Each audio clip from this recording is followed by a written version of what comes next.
Yes, actually. Well, I called your name and you didn't say yes. I know, I wasn't near the phone. Okay, I'm going to see. Thank you very much.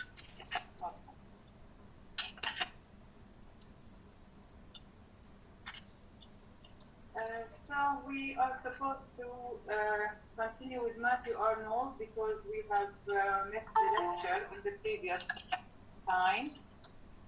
And Matthew Arnold is supposed to be considered among the pillars of the Romantic era. He is one to show his own individuality as being a member of those Victorians who participated in the heritage of, let's say, English literature at that time. From Matthew Arnold, we are going to study his own poem, Dover Beach.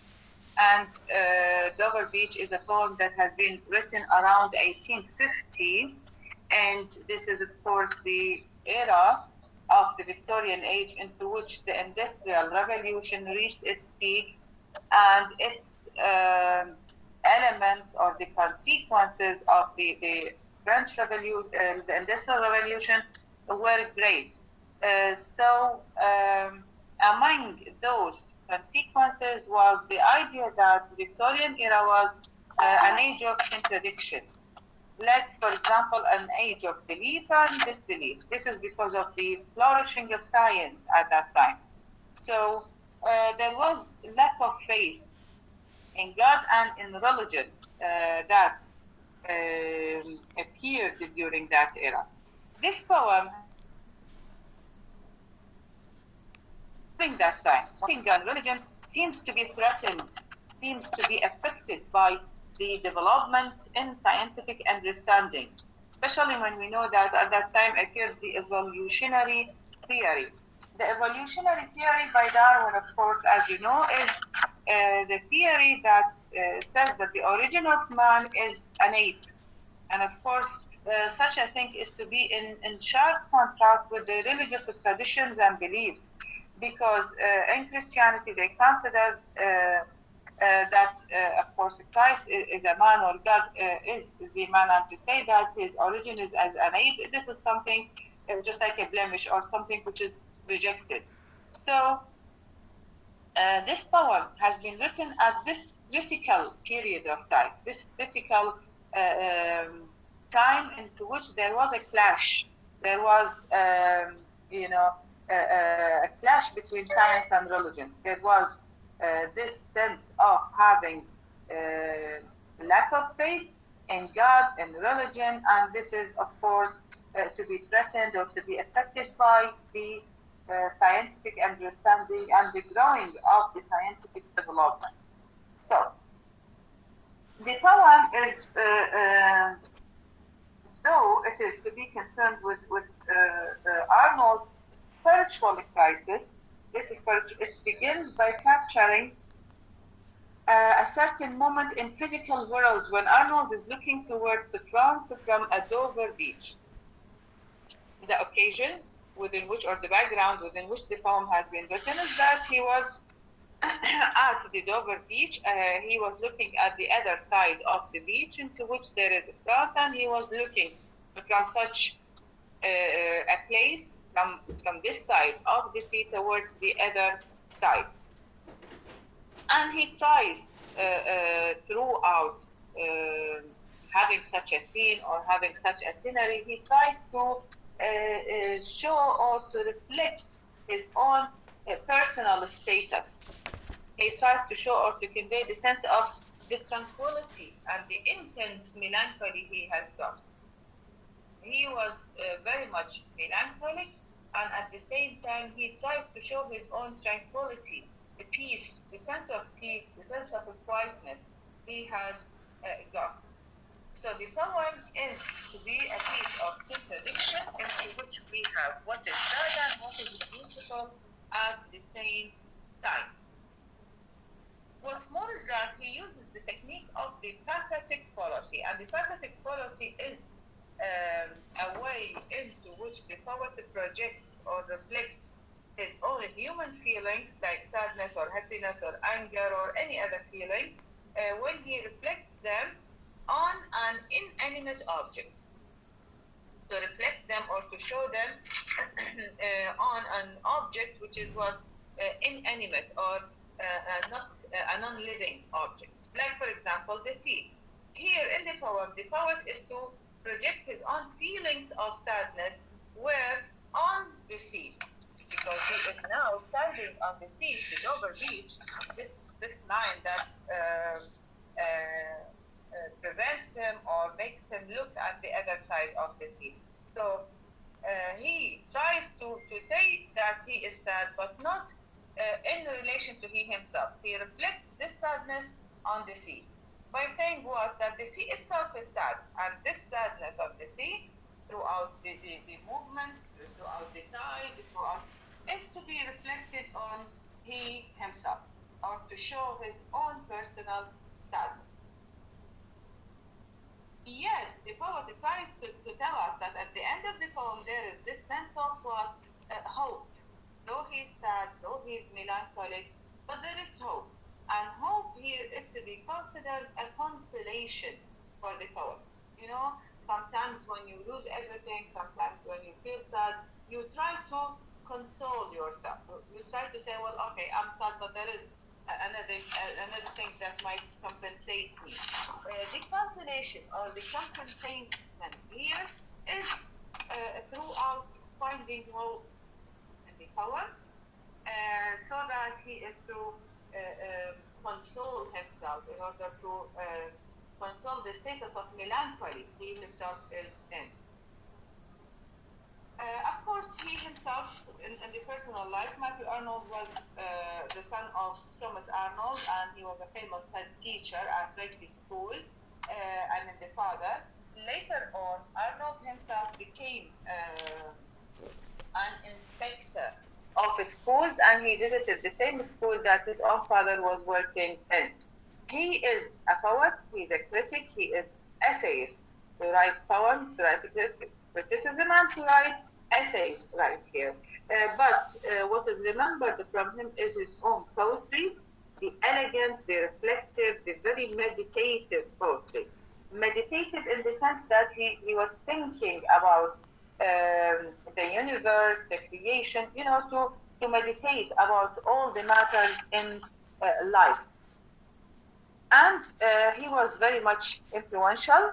His own essays, like, for example, his own essay, Culture and Anarchy, on culture and anarchy, is to not only belong to the elite, the highly educated people or the upper class people. No, it is to be considered or related to the rest of the people in general. His poem, Dover Beach, represents a status of uncertainty, a status of a status of doubt. There is doubt, there is uncertainty in faith around him during, of course, his own turbulent time. During this time of things were all uncertain, and we don't know to which side we are going or we are supposed to go. The science or the religion. It is, a way into which you are going to be distracted, distracted or attracted from both sides towards the opposites or the extremes right here. He is intellectual as well. He has moral light, and his own poems continue to be actually part of their own majestic sadness. And this poem, especially Dover Beach, is among the most remembered poems he had written. He actually, Arnold, believed in the idea of art and beauty, the power of and beauty of art, and he capitalizes the word power and beauty because he really values the understanding of the past and the tradition in culture. He appreciates the past, he appreciates the culture, and that's why he believes that art in general, not only poetry, is powerful and beautiful at the same time. Of course, he also being lived in the Victorian era, he witnessed the changes, the different changes that has happened during that era that affects him a great deal. England at that time, politically speaking, was expanding. It became an empire and it was expanding till it reaches to different places in the globe. And such a conflict come with the expansion of being confined or concerned with the people of the countries that England or the empire, the English empire, controlled those countries. This is only because of the rapid industrialization. The industrialization came rapidly. That's why people shifted towards industry, towards factories, towards mills, and all these things are to be witnessed by him. Yet, he considered those things or this rapid industrialization is to have a bad side on the people. And it made the people in a crisis, a spiritual crisis they are living in. And he among them is to witness this crisis. It is, this poem, Dover Beach, as we have mentioned, the most famous. It is to be included in all of the anthologies that are to be written about or to be compiled about English literature and about Arnold in specific, in which he tries in this poem to present a really cool visionary sense of what he means, what he presents. And it is to capture just how lonely it can be to live in the modern world. Of course, modern, it means what? At that time, during the 19th century, it is modern, it is filled with rapid industrialization. They left the countryside, they go to the city, and life is rapid in its path. So he felt that living in such a world is to make the person lonely, completely lonely. That's why his own sadness is to come from his own loneliness or the feeling of loneliness. So within this poem, he's going to describe his own suffering, to describe his own the way into which he tries. He describes the suffering and the way in which he tries to overcome this matter, to make this matter better. It is difficult to live in the modern age. It is lonely to live in the modern age, but how can we make this condition better? This is what the poem itself tackles. It also tackles the pain and the uncertainty of living in the modern era. So he tries to tackle all those matters within this poem and how far he really was successful in presenting them.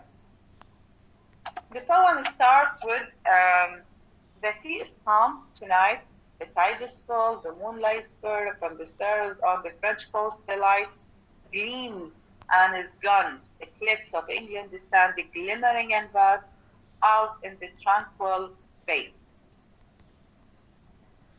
Here, the poem is really an example of how honest about how dark and how scary life sometimes might be. We live life, we love it, we enjoy it, but sometimes life might be very scary and very dark at certain times, especially when you are going to be lonely. So he tries to tell us we shouldn't expect life to be fully filled with joy or love or happiness. It is something unpredictable, it is something unexpected, because sometimes life might be fully dark and scary and fearful. Not all the time it is good and it is full of joy and happiness. So he wants to shake us, to make us awake.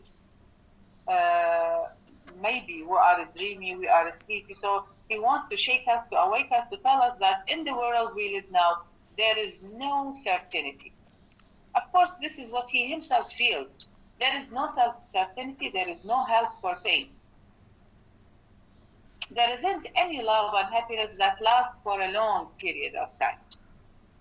So it is about his own loneliness. He was happy, he was with the company of others, and now he's alone.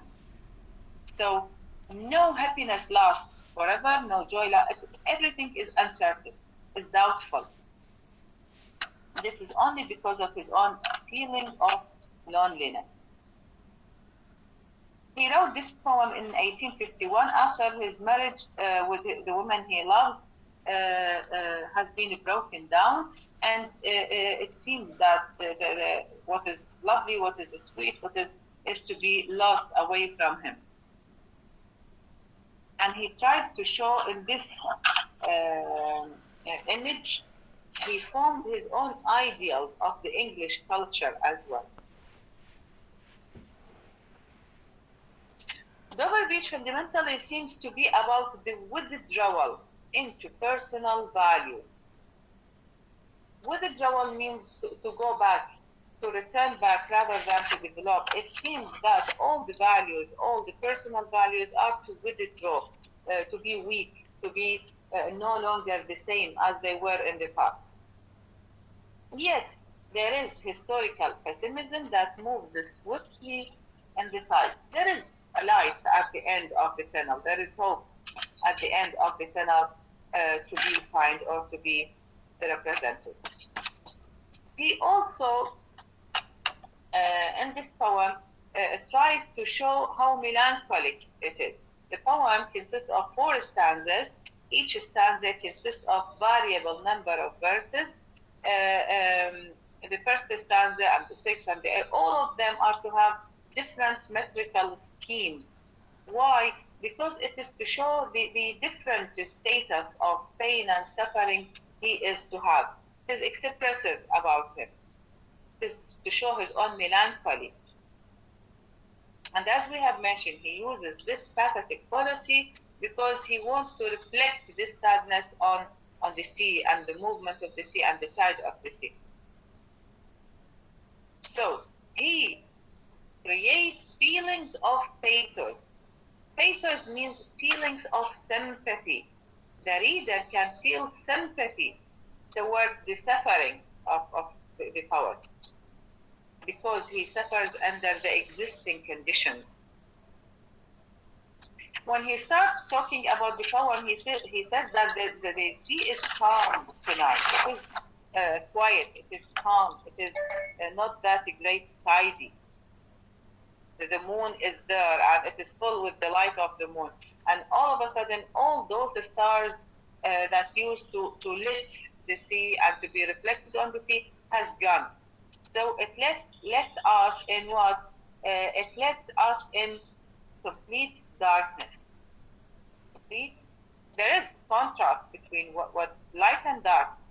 When you are in the light, you are completely capable of being happy, of noticing. But once you became in complete darkness, then everything is lost. The gleams is gone, and no longer they are to be seen.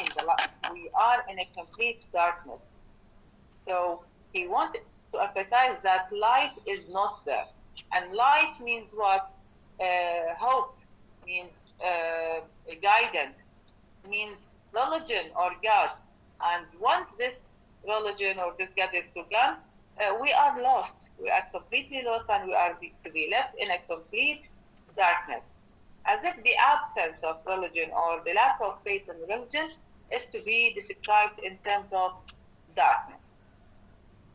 So the darkness makes it hard to define where you are, whom are the people around you, how can you locate somebody or someone or something, or all this because of the darkness, and it makes you uncertain, doubtful. He also displays at the beginning, when there was light, everything was beautiful and the scene was serene, calm completely. But later on, it is to be turned into complete darkness and doubt, and it became scary. Sometimes when we say it is dark, it means scary, it is fearful.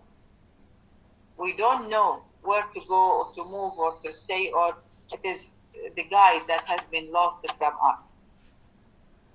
So throughout the poem, the sea is used as an image and a metaphor at the same time.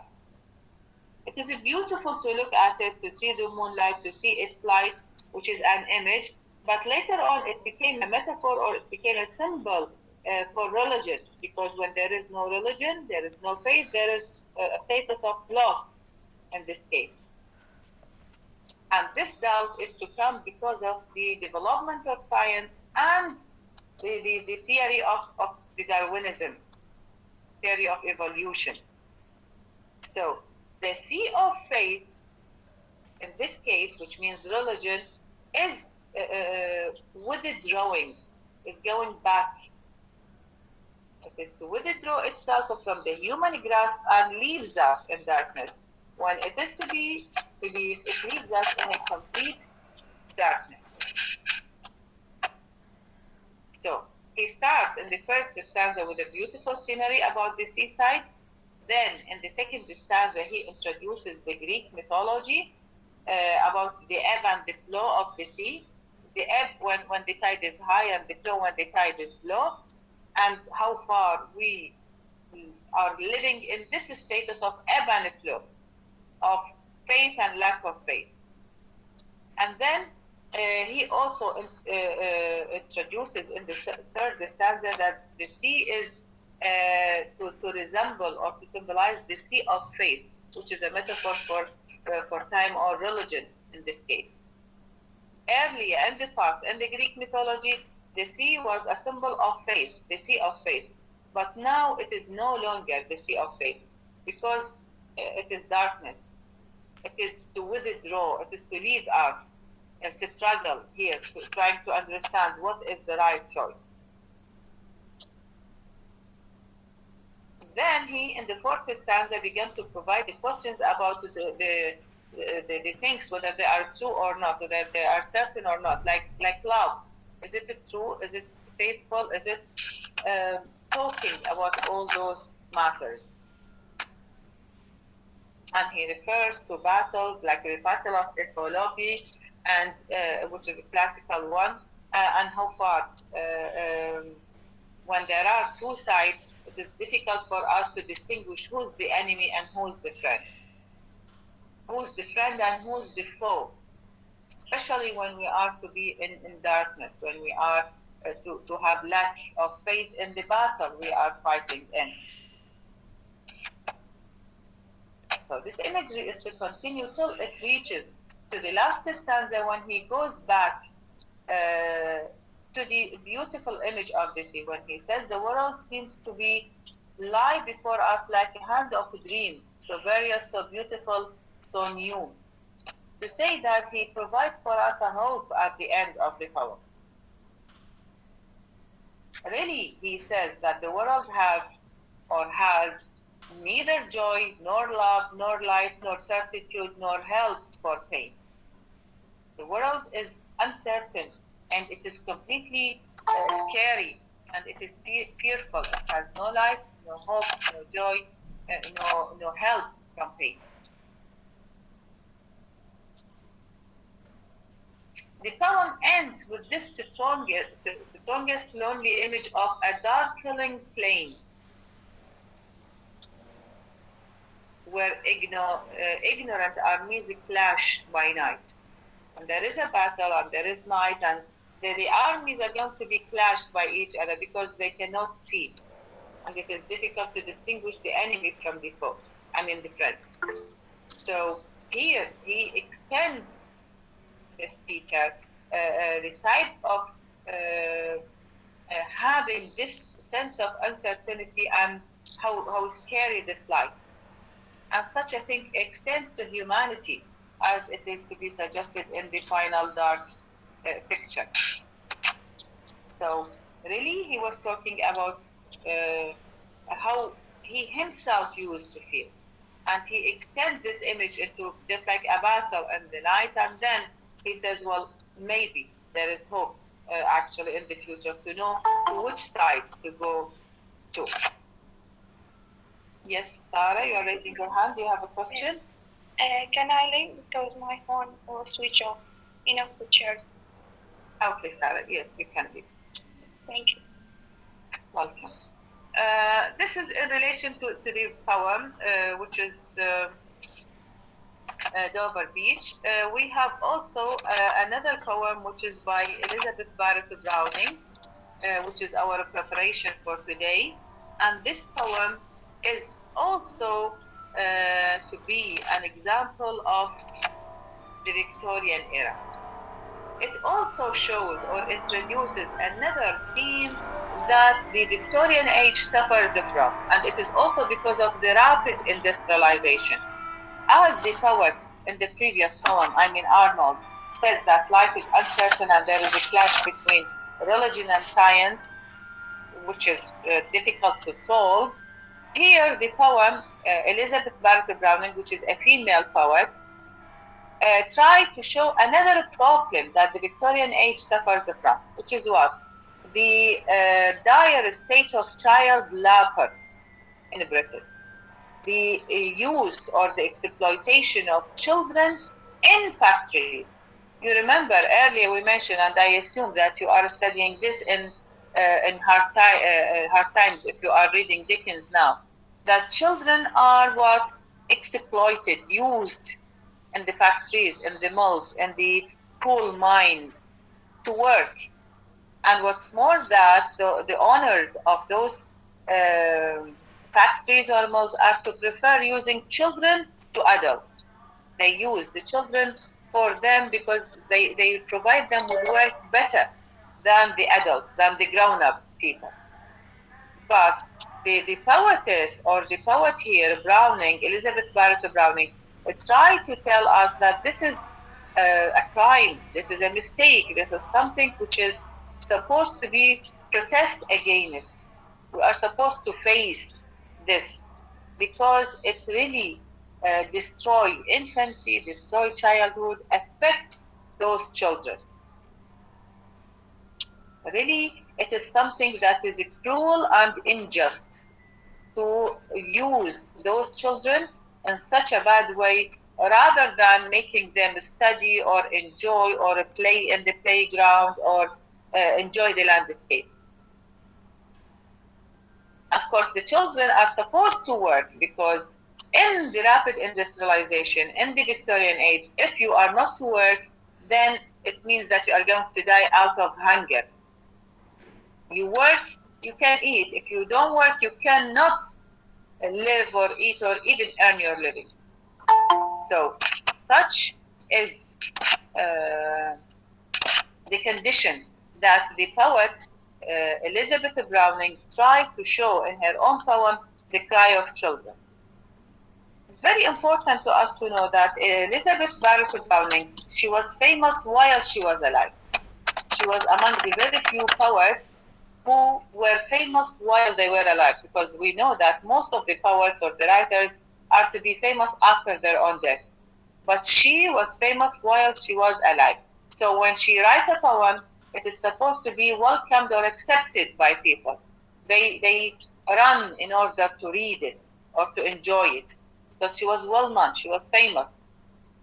So she decided to write about a theme in this poem that touches a very important problem in the English society, which is the theme of the exploitation of the children. Even the title of the poem, The Cry of Children, this is to show how those children are suffering. And the word cry here has two meanings: either to shout loudly so that others can hear them, or to weep, to shed tears because of the miserable and the very bad conditions they are living in. And both of them, both meanings have been used by her in the poem. She was playing on the word itself and its two meanings. The main source for writing this poem is a report. She has read a report about the exploitation of children by a parliamentary figure, and the report shows how difficult those conditions of those children. They were suffering, they were struggling, and they were in very bad conditions. What's more is that certain other critics mention that she heard those children crying and weeping while she passed by the side of the factories or the mall. Those children were too young. Some of them are to be 5 years old. So she considered such a thing as a violation. It is really something great or violation because it violates the rules or the laws of the society, the laws of nature. Because what is natural is children are supposed to play, to study, to do the things that are related to their own age. So, in the poem, she tries to criticize the sorrow of those children, the sadness of those children, while they were, working in those factories and mills. Sometimes those children are even unable to see the light of the sun because that they go early to the work in the morning and they return late, very late at the end of the day. Those children used to work for almost 16 or 14 hours a day, which is almost a long period of time that even prevents them from seeing the light of the sun. So she really was motivated by such a problem and to write about it so that others can hear and correct it. Especially when we know that when she wrote the poem, there were certain changes that the British society witnessing. There were certain changes. The British society is to, for example, abolish slavery. No longer people are supposed to have slaves. This is rejected by law in 1833. There were 2 factory acts, which is what a decision from the law that children under 18 and women under 18 are not supposed to work 14 or 16 hours. It is supposed to be less than 12 hours, which is also a development. There was also development concerning the custody of the infant. The custody of the infant is that those women whom are supposed to be divorced, they have the right to take their own children under 7, which is also a development in the Victorian age, because you know that the Victorian age was an age of paternal age, to which man is controlling everything and women were secondary. And having such things or such laws is a development. So she tried throughout her own poem to make the voice of those children to be heard so that she can make also a change concerning their own status, especially when we know that she was famous or well known. She says in part 6 of the poem, of the sonnet, that they look up with their pale and sunken faces, and their looks are sad to see. For the man's grief abhorrent draws the first. She tried to describe them. In the mines or in the factories, they were crying, they were weeping, they were shedding tears to cry because of the hard work, because of the suffering, because they cannot even bear or understand such a thing. And the answer of them that truly we are weeping, truly we are crying because of the difficulty we are facing right now. So really the children here play a very important role because they speak. They are speaking and they are trying to reveal their own problem. But unfortunately, their own voice cannot be heard. Why? In the poem she says because of the voice of the engines, the sound of the engines and the machines, and all of these things are what prevent their own voice to be heard by others. That's why she decided to do what? To be the voice of those children in her own poetry and in her own rhyme. What's more is that they said that they were very desperate to the extent that they wished death to come to them. because only death is going to be the solution. They said that little Alice died last year. Little Alice is another child among those children. She's a child that has died because of the very hard work, the difficult work that she cannot bear. And those children consider the death of Alice is her own salvation, because no longer she weeps, no longer she cries, and maybe she's now smiling. She would also smile there in the other life, to have a merry moments, happy moments. Why? Because according to them, her own death is the end of her own work, her own suffering. All what they aspire to is to be just like Alice, to have a death in order to stop their own suffering, their own misery, their own sadness. They have no joy of living. It is always the same routine they pass it through, which is what? To wake early in the morning to go to work and to return late in the evening to have this hard work. So there is no happiness, no sunlight, no playtime, no any other activity the children might have. The poet, in the poem, she tried to say to them, well, there is a consolation. Bear this difficulty. She says to them, now poor young children, oh my brothers, to look up to him and to pray. Him is capitalized, which means what? Him refers to God. She says to them, in order to stop this suffering, go to God, pray to God, so that he might bring you salvation. But those children, or the answer of those children, well, he cannot hear us. Maybe he even doesn't care for us. He's not only cannot hear us, he does not care for us. God here might represent religion, or the institutions, or the official members in the society. People around us, they don't hear us because of the sound of the engines, or because of the laws that are to be found in the society. Or it might represent God. There is lack of faith in religion.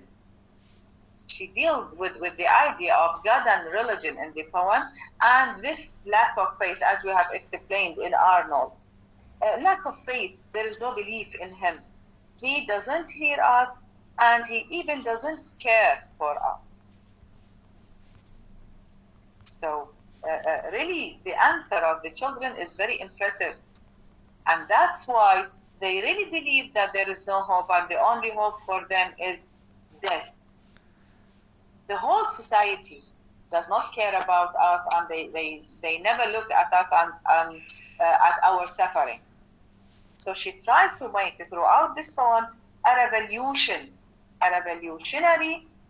poem against all this mistreatment of the children and the bad aspect of the society and the lack of belief, neither in nation, nor in God, nor even in the society. So it is a problematic poem right here, because it tries to convey, to transpass the difficulty of those children and their own suffering. That's why we mentioned that the word cry means to shed tears and to shout loudly, because no one is to hear us.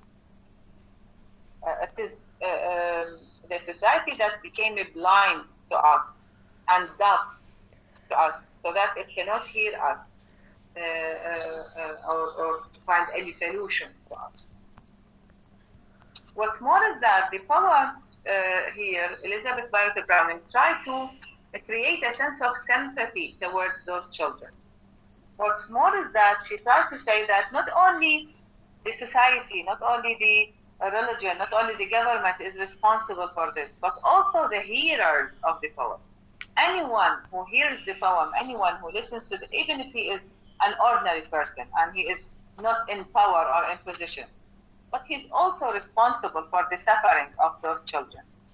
Because he's what? Because he's silent. Because he is not trying to convey the difficulty of those children. So being a hearer and you are not in position, this does not make you escape the punishment.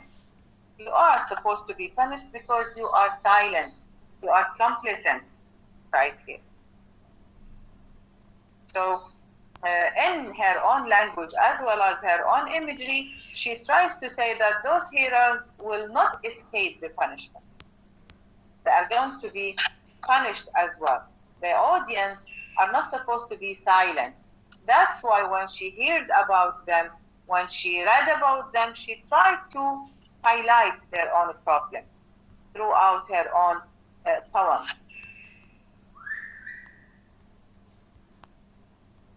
In this case, what they are suffering is really something horrible. Horrible enough, but symbolically it shows, that death is the only way into which they can get rid of their own suffering.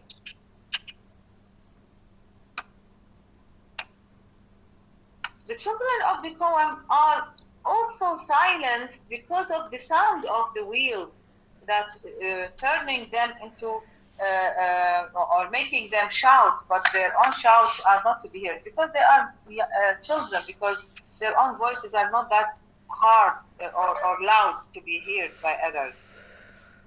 So they are silenced because of the engines, because of the industrialization, because of the government, and this makes them or made them try to be silenced by death also. Since others cannot hear us, so let's be silent forever by death. And this is the only way to escape. And finally, they have been reduced into a mere sob in the silence. They sob in the silence. They are sunk in the silence. And all their own efforts to change their condition, to make others hear them, is in vain. They cannot be heard, or others cannot make them be heard. The struggle to speak is a constant theme, very fixed theme in the poem. It became a motif because it is to be repeated here and there. They struggle, they really violently try hardly to be heard by others, struggle to be heard by others, so that they can get rid of the oppression, the injustice, the cruelty they are living in. That's why the struggle is not only to be in the theme, it's not only to be in the image that has been used by the poets, but also in the use of the language. Like, for example, hear, ask, listen, sing, answer. All those words are to show how hardly they are struggling in order to convey their own idea. But they are silenced by the machine, by the society, and finally they wish death to silence them forever. Okay, this is also about the poem by Elizabeth Barrett Browning. Do you have any question about the two poems?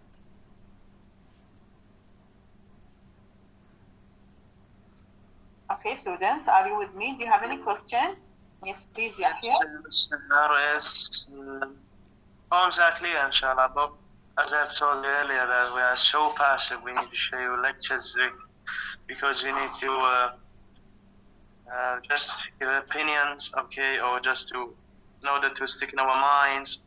So here we just listen, so that's, I see it's a drawback. Maybe if you have any comment, maybe if you have any addition that is to be given about the poem. I assume that you have read it, so your opinions or any comments you might add or give about the poem. Yes, of course, but I'm waiting, for instance, a question or something like that, so that I could answer. So that's it. Maybe, inshallah, in the next lectures, so we can. When you read the poem, try to write down notes or questions or things before the lecture, so that we can discuss them or deal with them together here in the class. Okay, inshallah. For me, I've read them fully, and so that they're simple. Well, yeah. Just and I to use just the very simple meaning so that you are not going to face difficulty in it, because if we go deep into criticism, we can enlarge this information, but the main idea, it would be enough. That makes you be able to know about the Victorian age and about the society during that time. Mr. I assume that since one can understand the theme of the Victorian age or just the nature of that age, so the most poems that you've studied are similar to each other, okay? The same theme, okay? The talks about the role of women or just the children exploitation, okay, and these things, Sinjin, and just they are not exactly the same. They are not exactly the same, but each one of them try to depict to some extent, yes. Try to describe what is found in the society, what is what the society suffers from. Because after all, the Victorians are objective. They are to reveal what is around them. And these were the problems during that time. Okay, so I'm going to call your names since you have no questions, and those whom I call their names and say yes, they can leave. Zainab, Munir. Yes, doctor.